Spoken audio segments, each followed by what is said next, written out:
Okay, another lesson. Um, I'm a big Cub fan. I'm not big, but I'm a fan of the Cubs. That is big. How do I say that? Anyway, their manager always says, "Try not to suck," and that's what I say before I play.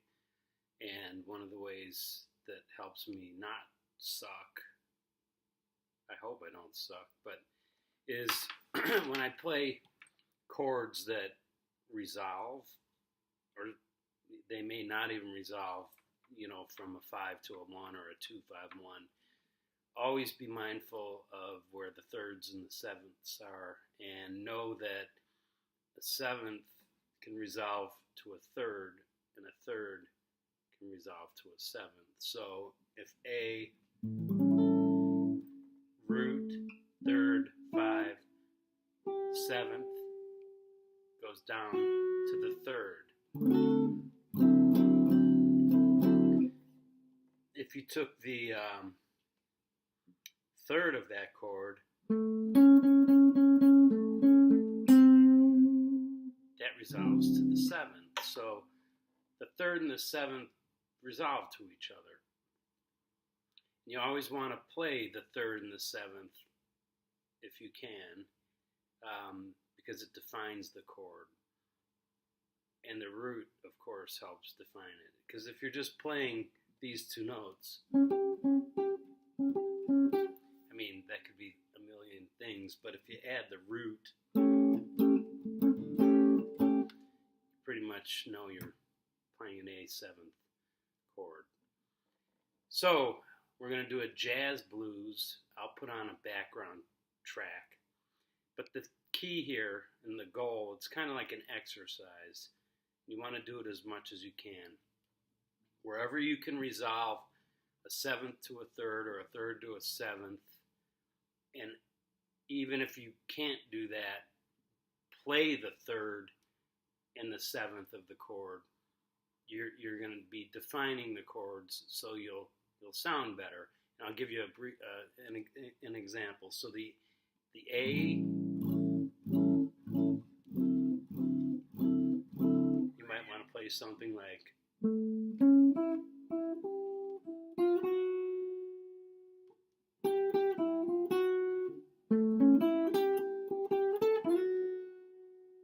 So that had resolution. Then when you go back to the A,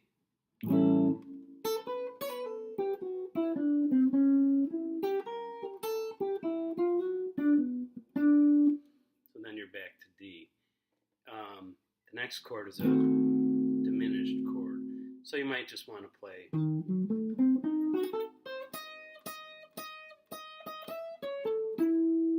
That's A. Notice how I played the third. Now the next chord is an F sharp dominant 7th. So that takes you to a note not in the key, which is your F sharp, A sharp, and C sharp. So you got to concentrate. E is your 7th. This is going to resolve to a B minor 7th, which is the 2 in A. So that cadence would be.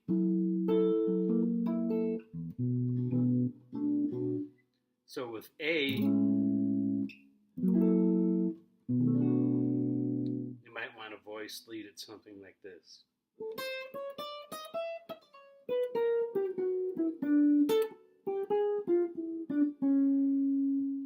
And all I'm doing is playing third, the third of F sharp, the root, the 7th of F sharp, which resolves to the third of B minor, and then the 7th of B minor,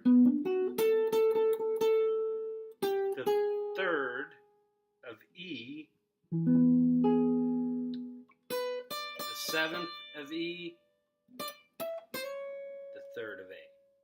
Now, I know this sounds like a big sloppy mess, like when my wife cooks or something, but I'm kidding, she's good. So the chord progression is.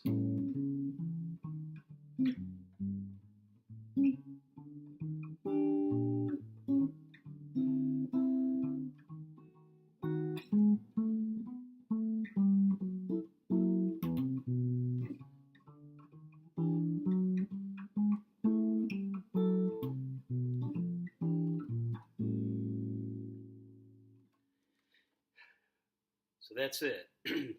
The hardest part, I'll tell you right now, is getting yourself sounding good when you go from this chord,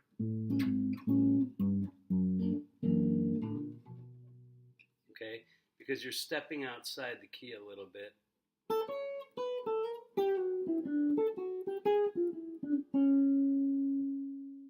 That's, hear that note?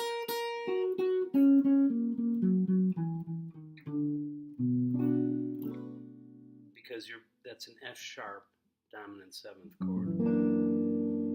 I mean, you could play scales,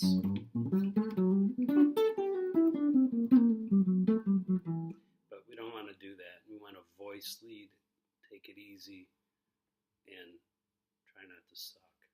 All right? I'll be right back. I have to put on a backing track. Hey, excuse me. Backing track, key A, not too fast, not too slow, and if you hear any notes that suck, you didn't hear them. It's between you and me. Just listen to the notes that don't suck, but I'm really going to try not to suck. Okay, here we go.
So that was blues in A. Yeah, that's what it was. And some notes did suck, which you are forgetting about.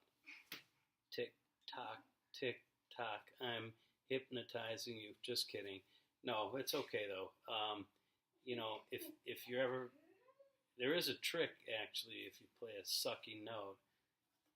It's chromaticism. So if I'm playing bad notes, just play a whole bunch of them together like this, and no one will have any idea what's sucking there unless they are actually trained and know what's going on. So I try not to get away with that. Anyhow, thanks for listening. I hope you learned, and I hope my wife cooks something good for dinner that doesn't suck. Usually it's pretty good. Okay, look forward to the next one.